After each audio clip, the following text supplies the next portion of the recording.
Before heaven and hell were divided, there were beings of light, angels who walked beside the Creator. But pride, desire, and rebellion would twist that light into something darker, birthing creatures feared across every ancient text and myth. From radiant guardians to vengeful shadows, this is the untold story of how angels fell and demons were born. In this video, we'll uncover the celestial war that shattered eternity, explore the ancient origins of evil, and reveal how divine beings became monsters of the abyss. Welcome to From Angels to Monsters, the Birth of Demons.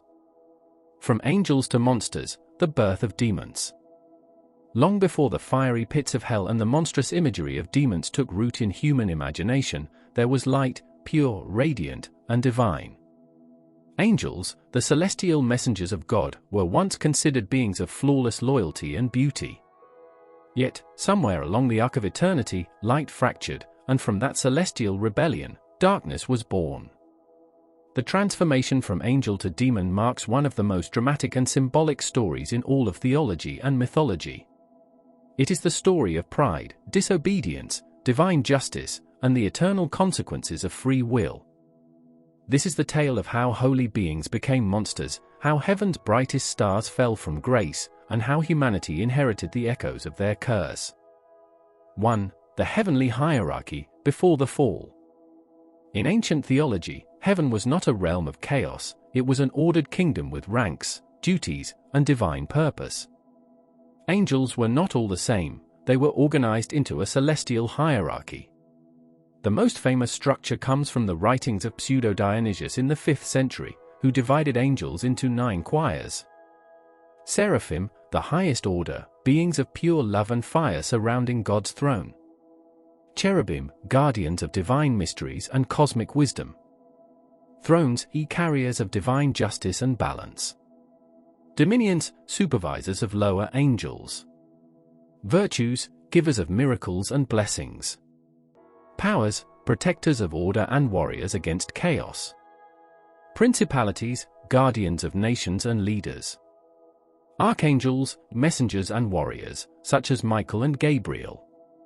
Angels, the closest to humanity, serving as personal guardians. Among these divine beings, one stood out, Lucifer, the light bearer.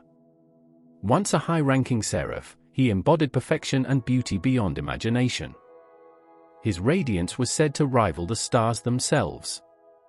But within that light grew a shadow, a pride that would one day shake the heavens. 2. Lucifer's rebellion, when light defied light. Lucifer's fall is among the most famous tales in all sacred literature, though its full account is woven from several sources, biblical, apocryphal, and poetic. According to Christian interpretation, Isaiah 14 verses 12 to 15 poetically describes the fall of Lucifer, son of the morning, cast down for aspiring to exalt his throne above God's stars. Ezekiel 28 verses 12 to 17 echoes a similar theme, speaking of a guardian cherub who became corrupt through pride and was cast out from the mountain of God. Lucifer's rebellion was not a mindless act of evil, it was a protest born from pride and envy. Many theologians speculate that his rebellion stemmed from God's plan to create humanity, beings made in his image, destined to one day share in divine glory. For a being as radiant as Lucifer, the thought of bowing to mortal flesh may have been unbearable. He convinced a host of angels, traditionally 1/3 of heaven's legions, to join him in defiance. War erupted in heaven. The archangel Michael, whose name means "who is like God," led the loyal armies against Lucifer's rebels. The Book of Revelation, 12:7-9, captures this cosmic battle. And there was war in heaven, Michael and his angels fought against the dragon, and the dragon fought and his angels, and prevailed not, and the great dragon was cast out, that old serpent, called the devil and Satan, which deceiveth the whole world. Lucifer fell, and with him, the angels who followed. Their fall marked the birth of demons, once luminous beings, now twisted by pride, hatred, and exile. 3. The transformation, from angels to demons. When the fallen angels were expelled from heaven, they did not cease to exist, they were transformed. The light within them became corruption, their beauty turned to horror. Yet, In many theological interpretations, demons are not separate creations, they are fallen angels, beings who retain their angelic powers but use them for destruction. Their fall changed not only their appearance but their very essence. Pride became wrath. Love twisted into lust. Devotion became defiance. In early Jewish texts like the Book of Enoch, these fallen angels are called the Watchers. Sent to observe humanity, they instead became infatuated with mortal women, descending to earth and breaking divine law. Their offspring, the Nephilim, were giants, hybrid beings who corrupted creation. When the flood destroyed the Nephilim, the disembodied spirits of these hybrids became unclean spirits, or demons, doomed to wander the earth. Thus, from one act of angelic rebellion, the spiritual world was forever divided. Heaven lost its brightest suns, and the world gained its darkest adversaries. 4. The demonization of the fallen, theology and symbolism. The birth of demons is not only a story of divine punishment, it is a symbolic reflection of humanity's own struggle between light and darkness. Lucifer's rebellion mirrors the human condition, the temptation to rebel, to question authority, to seek independence from the Creator. The transformation from angel to demon, therefore, serves as an eternal warning of the cost of pride and disobedience. In Christian theology, demons are not creators, they are corruptors. They cannot invent beauty or truth, only distort what already exists. This aligns with the belief that evil is not an independent force but a privation of good, a twisting of divine light into shadow. Philosophically, this concept dates back to Augustine of Hippo, who argued that evil arises when creatures turn away from God, the ultimate source of goodness. Thus, demons are not gods of darkness, they are fallen remnants of light. Their new form reflects their fall, grotesque, monstrous, and symbolic of their moral decay. Medieval art often depicted them with horns, wings, and fiery eyes, a fusion of angelic remnants and infernal corruption. 5. The spread of demon lore across cultures. Though the Christian story of Lucifer and his legions is the most well-known, nearly every civilization contains myths of divine beings who fell from grace. The archetype of the fallen spirit is universal, a cosmic lesson repeated across time and cultures. In Mesopotamian mythology, we find the Anunnaki, divine beings some stories portray as benevolent gods, while others depict them as rebellious deities cast down into the underworld. In Greek mythology, the Titans rebelled against Zeus and were imprisoned in Tartarus, mirroring Lucifer's fall.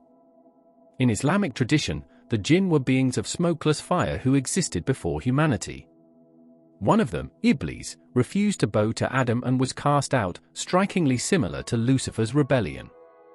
In Hinduism, the Asuras were once divine but grew proud and defied the Devas, gods, leading to an eternal struggle between good and evil forces. Each myth echoes a central truth: when divine beings turn from order to chaos, the result is the birth of darkness. 6. The purpose of demons, temptation and testing. In many religious traditions, demons serve not only as symbols of evil but as agents of testing. Their role, paradoxically, is part of divine providence. In the Book of Job, Satan is depicted not as an independent god of evil, but as an accuser, a heavenly prosecutor who tests human faithfulness. This older portrayal suggests that even fallen beings serve a purpose in the moral development of humanity. Over time, however, Satan and his demons became more distinct from God's court, embodying absolute rebellion. In this form, they tempt, deceive, and corrupt mankind, feeding on human weakness, the echoes of their own rebellion. In the Gospels, Jesus frequently encounters demons, casting them out of the possessed. These exorcisms demonstrate that while demons hold power, divine authority always triumphs over them.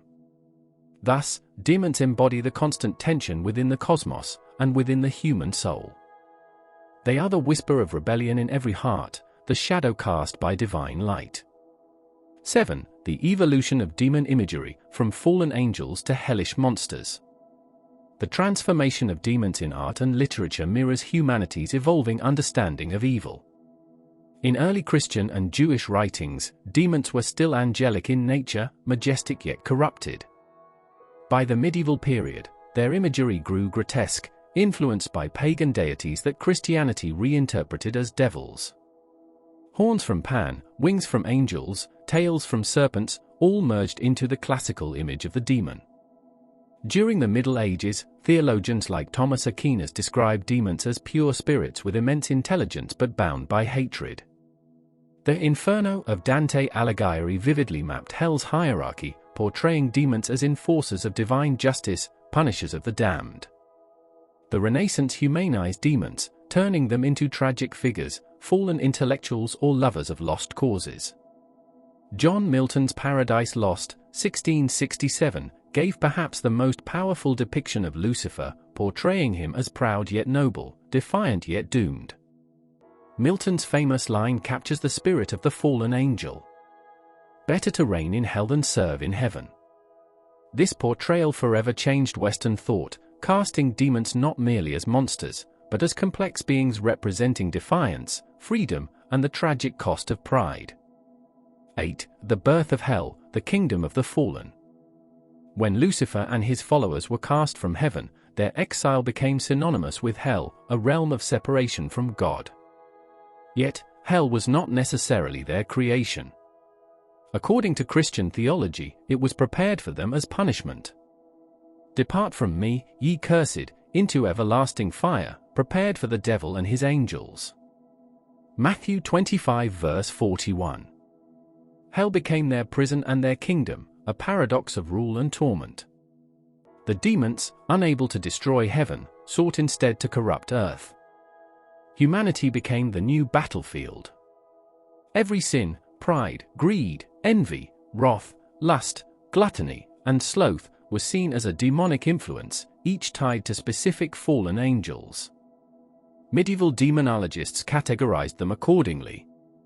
Lucifer, pride. Mammon, greed. Asmodeus, lust. Satan, wrath. Beelzebub, gluttony. Leviathan, envy. Belphegor, sloth. Thus, the 7 deadly sins were not just moral failings, they were seen as the spiritual fingerprints of the fallen. 9. Humanity and the demonic, a reflection of ourselves. Perhaps the most profound truth in the story of demons is how closely they mirror humanity itself. The rebellion of angels is not merely a divine myth, it's a reflection of our own fall from innocence. Like Lucifer, humans were created in divine likeness, given free will, and placed in paradise. Like Lucifer, we chose disobedience, seeking knowledge and independence over submission.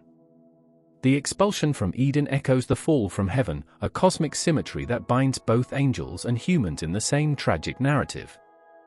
Demons, then, are more than external entities, they symbolize our inner conflicts, our pride, anger, lust, and jealousy. They are personifications of the forces that pull us away from the divine. The struggle against demons, therefore, is not just exorcism, it is self-mastery. The battlefield of heaven and hell exists within the human soul. 10. Redemption and the fate of the fallen. Can a fallen angel be redeemed? Theologically, the answer has long been no. Their choice was eternal, made with full knowledge of its consequence. Yet mystics and poets have often questioned this finality. In some esoteric traditions, the idea persists that even demons long for the light they lost, that within their hatred burns the memory of love. Some Gnostic writings suggest that the fall itself was part of a divine plan, to know the full depth of creation, even through suffering. Ultimately, whether demons can be redeemed is less about theology and more about symbolism. Their fall warns of pride, but also reveals that light and darkness are intertwined. Without one, the other cannot be understood. From radiance to ruin. The story of how angels became demons is more than myth, it is a mirror held up to creation itself. It speaks of the fragility of perfection, the peril of pride, and the endless tension between obedience and freedom. From the blazing throne of heaven to the depths of hell, the journey of the fallen reveals a universal truth: every light casts a shadow. Demons are not merely monsters born of fire, they are the echoes of divine beings who once sang before the Creator. Their fall reminds us that even the brightest stars can burn too hot and collapse into darkness.